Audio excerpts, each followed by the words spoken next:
Hey there, Lindsay. How are you? Good, Aubrey. I am doing great. Aubrey, do you know oodles of ways to say a lot? Yes, right. We just did a great episode. If you guys missed it, we taught formal vocabulary to say a lot of like plethora, myriad, profusion, and also informal words like loads and gobs in a recent episode. Stay to the end. We'll give you Yes. details. And then we also talked about this recently on All Ears English, right, Lindsay? Yeah, for sure. So a recent episode on All Ears English featured a few Band 9 words, and we always want to have our eyes out for Band 9 words that we missed in that episode. So today we'll do a part 2 with those words that we mentioned Yes. over on All Ears English. Right, Aubrey? And we're going to share a few new words as well. Okay. This is incredibly useful vocabulary, as we've mentioned recently, because you will definitely need to express this idea of a lot of, right? On Okay. IELTS speaking and writing. And there are band 9 ways of saying this. If you say a lot of something, that's band 6, band 5. So you want to keep yourself and use one of these much higher scoring synonyms instead. Good. Yeah, really good stuff. So we're likely to see it on speaking. Is there any one part of the test we're more likely, like speaking part 1, speaking part 2, where we could use these most likely? All Aubrey? over the speaking exam. Absolutely. On part 1, if you're asked about restaurants you like, friends, imagine Yeah. anything you're asked about, you can share whether you do it a lot or not Yeah. very much, right? Yeah. There's so many places to use this vocab. So these are very useful expressions you want to have ready to use. You could use them on almost any answer. This is the kind of vocab we suggest our listeners focus on, is vocab that can kind of span across the entire exam or the entire speaking exam, right? So anytime you want to say a lot of something, you can use these instead and instantly increase your score. Okay?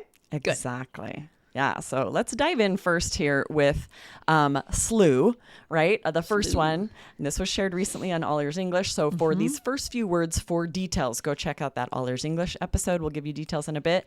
But we would say there's a slew of restaurants near my house, but the best one is a little Italian spot around the corner. Just means a lot of, but this is band 9. I've never heard a student say slew. Yeah, it would definitely put you in the band 9 category for vocab, for sure. We can also say boatload or truckload.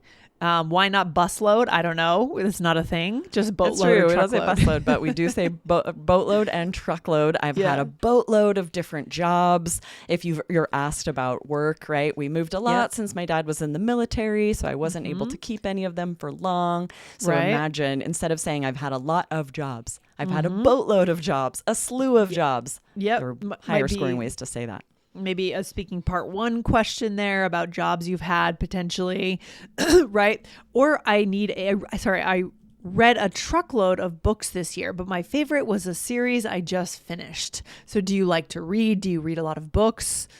Instead of saying a lot of, say truckload. Love it. So much more interesting. Truckload of. Love that. And then oodles of. So maybe if you're asked about a friend, my friend Marcy has oodles of energy. I don't know how she does it. It means the exact same thing as a lot of, but it's band 9.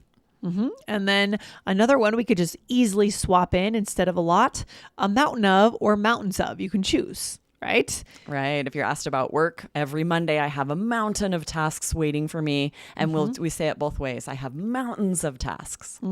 Or if you're asked about a parent, my mother faced mountains of challenges but never gave up. Beautiful. Nice. Okay. So Aubrey, we're into the new words now that we haven't heard yet on All Ears English or IELTS Energy. So Exactly. what do we need so to know? first, heaps of, and we also say piles of. So similar to mountains of, we also say it these ways, right? If you're asked about a time you saved money, you could say, I saved heaps of money by buying my phone used. Yeah, and I've noticed that I remember I traveled through Southeast Asia with someone from Australia, and I noticed that she used to say heaps all the time, heaps of something. So I think it's really common in Australian English to say this, but totally legit in any kind of English. Absolutely. Right. I say this a lot, heaps of or piles of. If you're asked about chores, there are always piles of chores to do at my house, right? You have like piles of clothes, but that's more literal. We'll say piles of anything, piles of Cleaning, tasks, right? right, of things to fix, right? Repairs. Exactly. So it's not just literally something that amounts to a pile, right? Important to know that. Exactly. Yeah. Also, a sea of or an ocean of. We use this if you're asked about a time you were nervous. I had to speak at school in front of a sea of students, teachers, and parents. So this is a fun way to exaggerate, especially for something that there's just like a lot of people, then a sea of people. I feel like a good way to describe our coaching or our recommendation to our students and our listeners on IELTS is just be more dramatic than you normally would. Just be a drama king or a drama queen. You know, it's boring if you say a lot of students. It was a sea of students. I walked in and there was a sea of students in front of me. That's dramatic. Right? Yes, right. And because it's less common, it's higher scoring. It also helps with pronunciation because you're able to punch it harder when you're exaggerating. Yes. So be a drama king or a drama queen on IELTS. I love that. Yes. Okay, let's dive into this part 2. I'm going to have you ask me a part 2 question, Lindsay. All right. Do you have a timer handy to time 2 minutes? Sure. If not, I can. You do. Sure. Okay. Set a timer for 2 minutes. 1 second here. All right. This is tricky because out there listening, here's a pro tip. When you go to start your part 2, the instructions will say, the examiner is going to say, you have 1 to 2 minutes for this. So don't worry if I stop you. That throws off a lot of students. That doesn't mean you can speak for 1 or 2 minutes.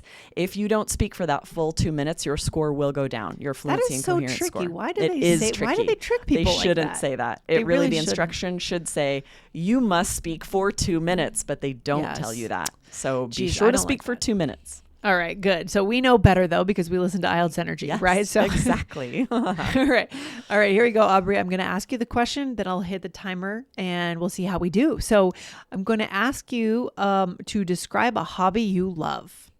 Okay.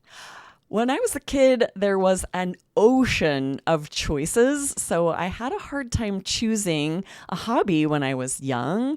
I decided to play the piano. I spent a ton of time on the piano. I would have lessons weekly.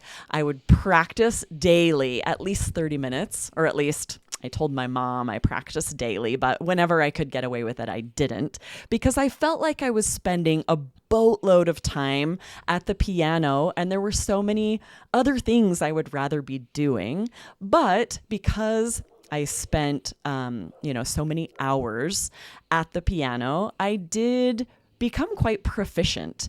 I was able to sit down and play pretty much anything I wanted to by the time I graduated high school, and especially reading music. I could read any music. I wasn't very good at playing by ear, but now, tragically, I've really lost this talent a lot. I have a piano in my home, but I just don't sit down and take the time. I don't have oodles of free time, actually, so that's part of the problem. If I had extra time, maybe I would, but I miss it, and it's sad. It feels like a waste that I spent all this time really honing that skill, and now I can't just sit down and play anything I want. Now I have to work at it. I would have to play lines of music again and again. I would make a lot of mistakes. I've forgotten a lot of the notes off ledger, so I still really love playing the piano, but it's not as fun when it's work. Right now, I feel like I'm struggling to do it instead of having it be relaxing and fun. Now it feels like a chore. So though I do still love this hobby, I would say, I think I would enjoy it more. Thank you. Did that feel like a long It 2 felt minutes? so long. I could tell 2 minutes you feels felt like like it forever. was long. I could tell. You used some interesting strategies there that I want to point out, by the way. Other things we've talked about in recent episodes, you used the conditional. You went into the conditional. If I had more time, I would. And that's a way to fill time. Right? Absolutely. Right. When you feel like, what else can I say? What would you do if things were different? If you had more money, more time, if you could go back and change things? That's a great way to fill time. And you also obviously used an ocean of choices, but then you also used a ton of something. I don't remember exactly what you said, a boatload, and oodles. And then you also used the word tragically. Very, again, dramatic, which is what we're looking for. It's true. I feel like I was really exaggerating. Like, really, it's true. It is tragic that that's happened. But I could say that in kind of a flat, uninterested, monotone way. Unfortunately, this is the case. Instead, if I say tragically, I'm going to emphasize it more and get a better pronunciation score. Better vocab score and a better pronunciation score. I love it. Good job, Aubrey. Sometimes it's real hard to fill that 2 minutes. It is. It really highlights how important it is to practice, right? The more you get a feel for how long 2 minutes is, the more you have strategies. And it's interesting. I didn't tell a story. Often for part 2, we give you this strategy of telling a story. And if I had, I could have filled that 2 minutes much more easily. And I could have. I could have told a story about a time that I performed or a time recently when I could have played and didn't. If I had told a story, that would have been good. That would have helped. No, that's a good point. That's right. Because when we think about part 2, we usually say tell a story. And the reason is to fill that time, right? Yes, to have more details. So you're not just throwing out facts and facts and facts. Yeah, that's why it felt so long. I don't know why it felt like it moved so slow for me too, even though I was just taking the time. So yeah, because there wasn't a story, right? It was just like random facts about my childhood. Right, exactly. Aubrey, what are the other episodes from this series? Yes, don't miss these. So scroll back and get 1537 right here on IELTS Energy. Do you know a plethora of IELTS vocabulary? So we taught formal and informal phrases there. Don't miss it. And then on All Ears English, episode 2511 was got a boatload of work, how to share in English for more details and examples with this vocabulary. Yes, go and make sure you check out those episodes. If you're not familiar with the All Ears English podcast, then open your search bar right now, wherever you listen, or even on YouTube, type in All Ears English. It will pop up. You'll see the yellow. You'll recognize us right away. Hit the follow or the subscribe button. All right. Yes, there are so many episodes over there that as we're recording, I'm like, I hope all of our IELTS listeners are getting this great vocabulary. We teach so much over there that really can help you on IELTS. Oh my gosh, for sure. Good stuff. So Aubrey, what's our takeaway for today? Yeah, you guys are almost guaranteed to say a lot of on IELTS speaking and use it on writing as well, multiple times even. So you need this Band 9 vocabulary to boost your vocab scores. And like you were saying, Lindsay, that often it leads you to exaggerate, which will also help you improve pronunciation scores as well. All right. Great tip for today. Great example. And Aubrey, we'll see you back here very soon in the next episode. All right. Awesome. See you next time. Take care. Bye.